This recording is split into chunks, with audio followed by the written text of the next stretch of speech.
Hello, welcome to my full bookshelf. My name is Federica and this is my first sit-down video, so please do bear with in case the format doesn't quite work. Today is the 2nd of May and I have read quite a lot of books during the first 4 months of the year, and I thought I'd share them with you and what I think about them. So I like to begin the year with a big book. This year the choice wasn't fully mine.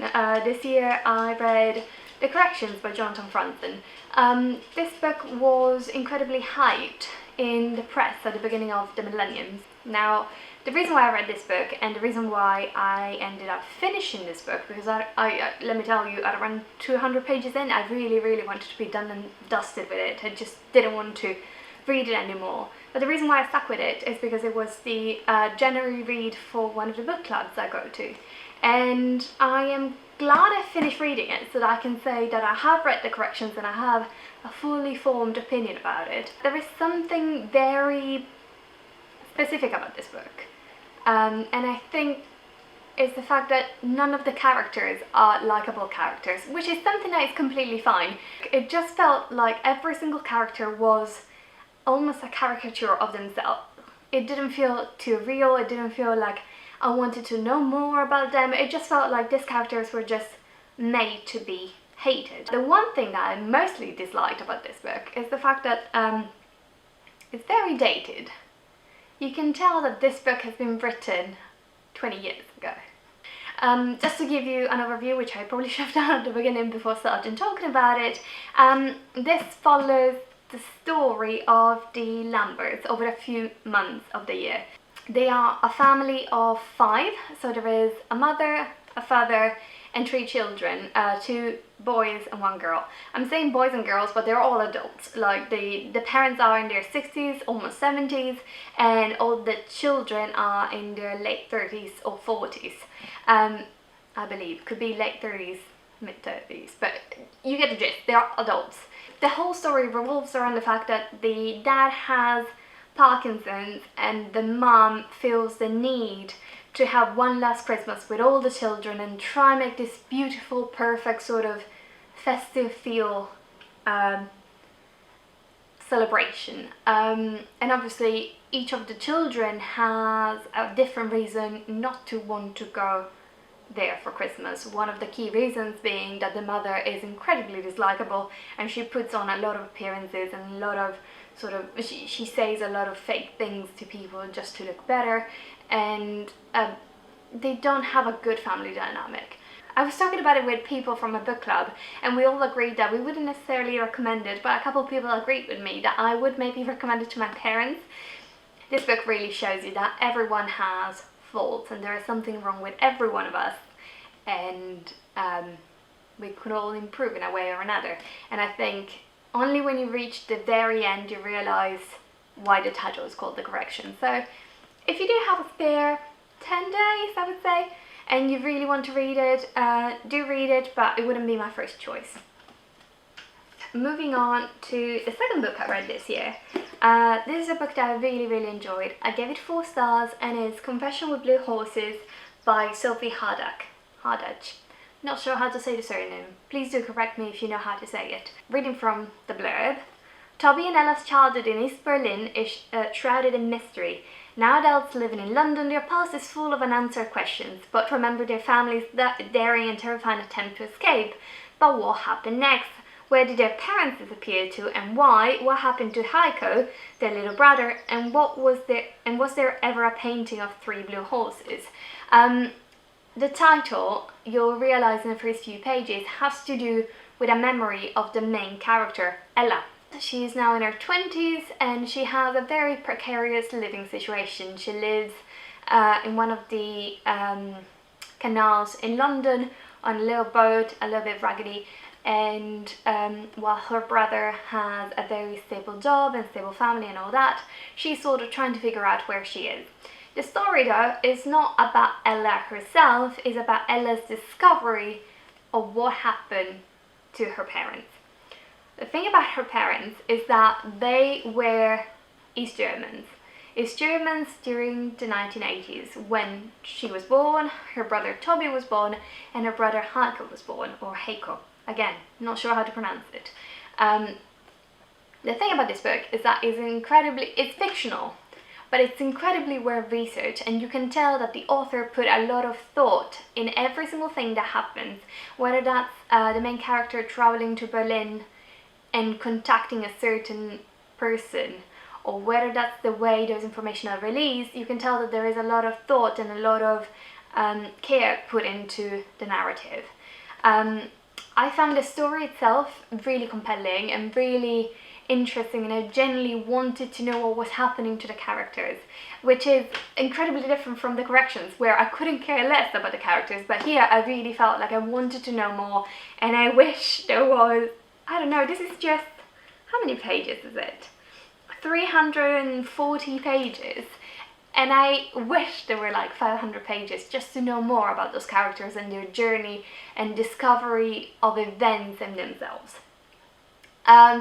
If you're interested in anything that has to do with the Cold War, but you also don't feel like reading one of the heavy books, one of the historical books and all that, you sort of want to read a novel that gives you that idea of Cold War and what happened, especially in East Germany, then I would definitely recommend this book. I gave it 4 stars.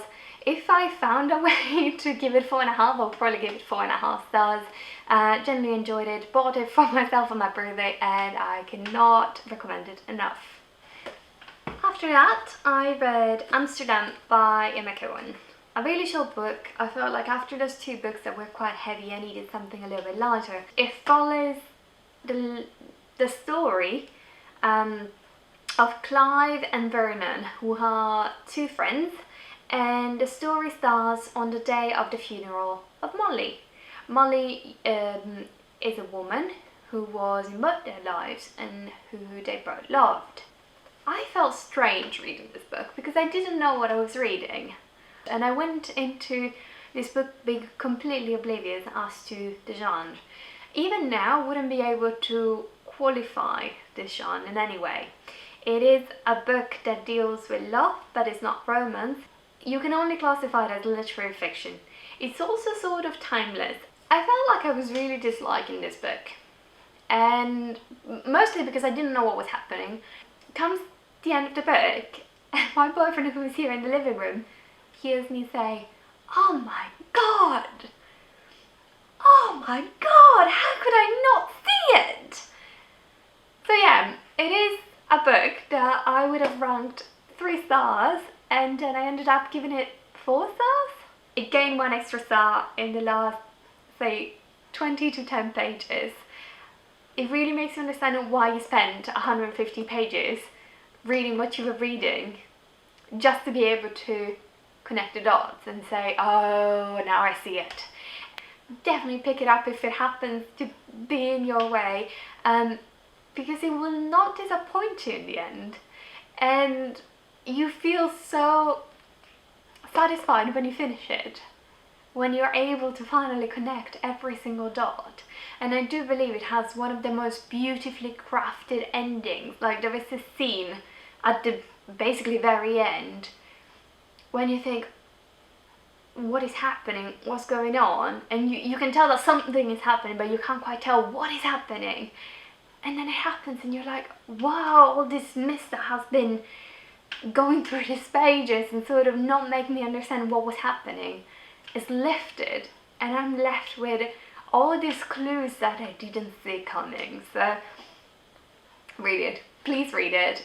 It's a really, really interesting reading experience, even though it doesn't sound as rewarding as it is in the very first few pages. Here comes the fun, because I cannot wait to talk about this book, and this book is The Secret History by Donna Tartt. So this book deals with, how many characters? 6 characters, including the narrator. And they all go to this sort of elite, expensive college in the United States. And they study classics, so Latin and Greek. They form this sort of weird relationship between themselves, and they sort of become the subject that they're studying. But then comes the dark bit, and the dark bit is that one of the characters dies. The fact that one of the characters dies You know from page 1. You know who dies, who killed him, when they killed him, but you don't know how, and you don't know precisely why.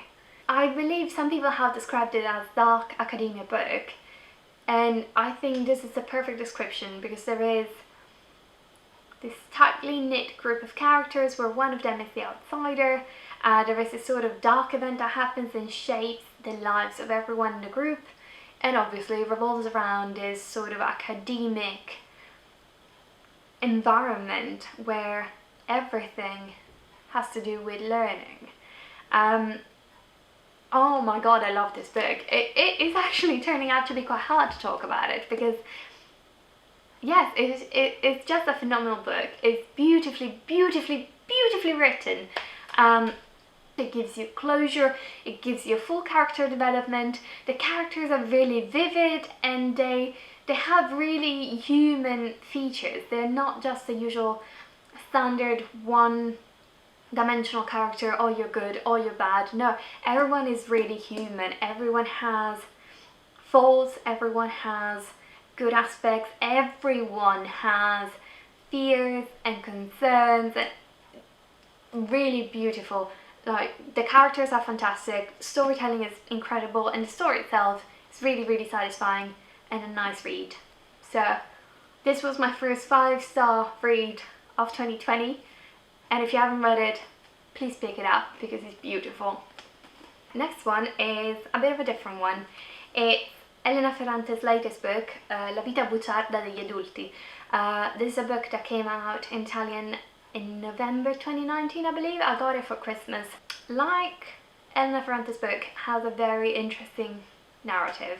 I don't know about the translation, but if they use Anne Goldstein's translation, which are the ones that were used for the translation of the Neapolitan Quartet, so My Brilliant Friend and so on, then they're probably going to be pretty similar to the actual original Italian version, which means that the way sentences are crafted is incredibly different from the way the typical English book sentence is crafted. It follows the life, or at least the late childhood, adolescence years of the main character, whose name is Giovanna. I forgot about that. So as I said, Giovanna is from good society in Naples, lives in a nice, beautiful part of the city, and her parents are sort of estranged from, especially the dad's side of the family. And dad's family comes from the part of Naples where there is a lot of crime, a lot of criminality, mafia and so on. Very introspective in terms of narration, just like any of Ferrante's other books. It follows her own reflections as she sort of crosses that line between childhood and enters adolescence, and she starts worrying about things that she had not considered things worth of her worries before. So she starts thinking about body image and the importance of family connections. But one thing that I think reflects a lot the title is the fact that she realizes that adults are not these perfect creatures. Adults are people who lie, people who put their own benefit first and then think about others and the repercussions of their actions on other people's. I found it quite moving and very strong because of the way it's written. This is written with the same kind of stream of thought and stream of consciousness that you would expect from an old child / an adolescent. So it really makes you feel like you are 13 again, and you are that pimply mess that doesn't really know what to do with the world, and then maybe you see something that you shouldn't have seen, and your whole day or week or months are completely shaped around this weird event that you shouldn't have witnessed. And it's incredibly interesting to read, and I would suggest that if you can find a translation, you do read it. It is very Italian focused, and it is very Naples focused for what matter. But I don't think it's isolating in terms of reading experience, because we have all been teenagers once, we've all been adolescents, we've all been children once, And I'm sure that I'm not the only one who can identify when it comes to thinking of that one event that you witnessed once, whether it was your parents fighting about something that you shouldn't have heard, or hearing somebody have a confession about something that children should not know about. It really makes you feel like you are that child again. It really makes you feel like, oh, have I actually outgrown that stage, or am I still in that stage? And it's quite humbling as an experience, because it really makes you think, especially as an adult reading this, wow, so many things that I do can have such big repercussions for somebody who is particularly sensitive, or for a child, and so on. And really makes you wonder, should I do what I do sometimes? Also, it is a great critique of Italy in those years. So if you want to learn more about Italian culture, especially when it comes to the side of Italy during those years, those people trying to struggle to detach themselves from the stigma of being southerner and all that, which is still an ongoing issue in Italy. A lot of people feel the need to detach themselves from their regional ancestry, because unfortunately there's still quite a lot of racism going on about the fact that the south is, or the lazy bit of Italy, which I completely disagree with. What I want to say is that it's not as good as the Neapolitan Quartet. If you want to decide between reading this or reading My Brilliant Friend, 100% pick My Brilliant Friend. But if you have read those books and you like them, then do give this one a try, because it is a really nice book. I think I gave it 3 or 4 stars. I think it would probably be a 3.5 if I managed to find a way to do that on Goodreads. But yeah, overall I was satisfied. Not my favourite book of the year, but a really good book. Let's start with the non-fiction one, which is the one that I read right after Edna Ferrante's book, and that is Philippe Sands' East-West Street. This is a non-fiction book that deals with how the concept of genocide and crimes against humanity were created, while also telling you the story of how the rights of especially the Jewish population, but other minority groups, especially in the east of Europe, but then later on in the world in the rest of Europe, were annihilated. So how the rights were taken away from people, and that was the first step for especially the Nazis and then the fascists to sort of take over control of those people. You can definitely tell that the author has spent years researching this. He starts with the premise that his granddad, Leon, could have died during the Second World War. This is because he was a Jewish man from the city of Lvov, which used to be in Poland and is now in Ukraine. This is just the incipit. The rest generally looks at characters and storylines and plots that developed, and how 2 people who came up with really important concepts when it comes to the human rights foundation that we base our society on now, were basically neighbours, and that was pure chance. And how a part of Europe was completely, a part of European history is completely lost because of the Holocaust, and that is incredibly sad. But also I believe it's one of the subjects that needs to be addressed and needs to be studied and needs to be learned. And this is just one of the tiny tassels in history, but it's a very important piece of literature because it tells so many stories that you wouldn't normally learn, and it tells you so many stories of people who were instrumental in developing the system on which we understand how much we should be valued as individuals and as a group of individuals. It's a very non-fiction, almost academic-ish, but it has a lot of narration that almost feels like a novel, and then you have to remind yourself that this is not a novel, this actually happened. If you bump into it, buy it and read it and tell me what you think about it. The other book I read was The God of Small Things by Arundhati Roy. This was the February read for my book club, which was delayed until April because, hey, coronavirus is happening, so we managed to set up a Zoom call instead. I had really high expectations for this. I went in completely blind. I just knew that it was something about somewhere in India. That's it. The book follows the story of various characters from the same family and neighbouring families in a city in the Kerala province of India, or region of India. I didn't understand what was happening for the majority of it. I was just like, I'm reading these chapters, and obviously coming from a very white European background and having never set foot in India, I felt like I generally missed some deep knowledge to understand this book and to understand what was happening.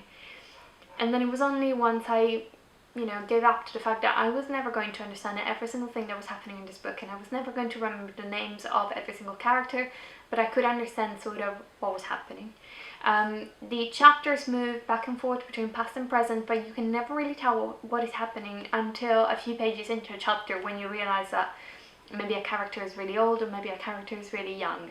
Again, there's another book where you realize how human each character is, and each character is really crafted in a beautiful way, because they have traits that are unique to them, but at the same time they're not defined exclusively by those unique traits. They have faults, they have positives, they are very human in terms of feeling emotions and all that. There is an event that happens at the beginning of the book. Again, it's a tragic event, there is a death, and you don't understand why you're reading about this, because you're like, okay, this character is dead and doesn't appear until hundreds of pages into the book, and you do wonder why the start of a generation of this event. Later in the book, you do realize why it's important to start with that event, because that event shapes the rest of the story. I gave this book 3 stars, but I think it's more like a 3.5. The reason for that is because this book it reminded me a lot of Autumn by Ali Smith. It is a book that is very delicate, but also very powerful, and if you decide that you want to read it, be warned that if you're not a person who has a background in maybe Asian cultures and maybe has never set foot in India like me, it is going to be a bit hard to get into, but it's worth it. After that book, I really wanted to read something easy, quick. I went into this book, which is Everything I Never Told You, with sort of like mid expectations. So far, I've only heard really good things about the book, and I'm really wondering whether I've read it at the wrong time. I read it as something very big was going on in my life, and maybe that's why I didn't like it, but I generally disliked this book. This book starts again with a tragedy. A sibling in a family of 5 people dies. This book deals with how the entire family copes with her death and whether there is a mystery behind this death. It could have been a tiny book and I wouldn't have been mad at it, but I'm generally upset because I feel like I wasted my time reading it. I could tell since the beginning what was happening, and there is a sort of repeating constantly what this book is about. And I'm not saying it's not important. It's about racial discrimination. It's about assumptions that you make purely based on appearance. It's about moving between societal classes. It's about appearances, and it's about even LGBTQ coming out in a way. I don't know, I just felt like it was a book, you know when you read a children's book and you know from the beginning where the story is going, and you know from the beginning what the key message is. I felt like this was the same thing, and I know that there is little fires everywhere that could potentially be a better book in terms of understanding more that sort of struggle, but I feel like Everything I Never Told You really doesn't do it for me. This last book is something that really is worth mentioning, and the book is The Discomfort of Evening by Marieke Rijneveld. This is a book that, again, cannot be defined by a single genre. I think the closest thing that you can define it to is simply literary fiction. It's a beautifully written, I'm assuming beautifully translated, because this was originally written in Dutch, but my Dutch is not good enough to read this kind of book. And it's about the story. You basically start is it Christmas Eve or a couple of days before Christmas Eve, in a farm in the Netherlands, following the daily life of this family of 5 people. Now, 1, 2, 3, 4, 6 people. So there is the mother, the father, 2 sisters and 2 brothers. The eldest brother leaves in the evening to go ice skating with his friends, has an accident, dies. And then the rest of the family has to get on with it and sort of process the death in different ways. One key thing about this family is that they are reformed farm family, and they have a farm, and they obviously believe in God and believe in divine punishments and believe in divine rewards and all that. So there is this very religious aspect to the entire narration. The narration is done by Jas, who is a young girl. She is, I believe, 10 or 11 when the narration starts, and she's around 13 when the narration ends. So this spans about 2-3 years. And you see how Jas tells you the story, just like in the case of Elena Ferrante, through the eyes of a child, but also through the eyes of a child who is going through so much abuse that is not physical abuse, but is mental and emotional abuse because of all this religious aspect that is a constant in their life, and is incredibly fascinating to follow. I generally could not put this book down, but at the same time I felt like sometimes I had to put it down and take a breather because it's so powerful. It is currently on a shortlist for the International Booker Prize for this year, and honestly, if I haven't read the other ones, but this one is absolutely brilliant and is so powerful and is so strong, and the author is just, I don't know, I've never read anything that they wrote before, but I will after reading this. This left such a big impact on me, and this is the other 5-star for my January to April read for 2020. This brings me to the end of this video. Thank you very much for sticking around. I know it's a long video, so I'm probably going to have to chop here and there and make it a little bit more entertaining and engaging, but thank you for sticking around if you're still here. I will link all the books that I read down below, and I will link them both in original language and in translated version if they've been translated, or if their original language was different from the English version that I read, if I read that. As you can tell, I'm very new to this YouTube, booktube sort of thing, but at the same time I really love books and I love talking about them. So a lot of people have asked me to please do book reviews, and this is the first one I make. I don't know whether it was good or not, but please do leave encouraging words or criticism, but in a polite way, down below. And I will also leave down below the Instagram handle where you can follow me. I'm at MyFullBookshelf, all one word, and I post nice pictures of books and hot drinks sometimes. I will see you next time. I think next time it's going to be a reading vlog because I'm currently reading something else. And thank you very much for watching. Bye!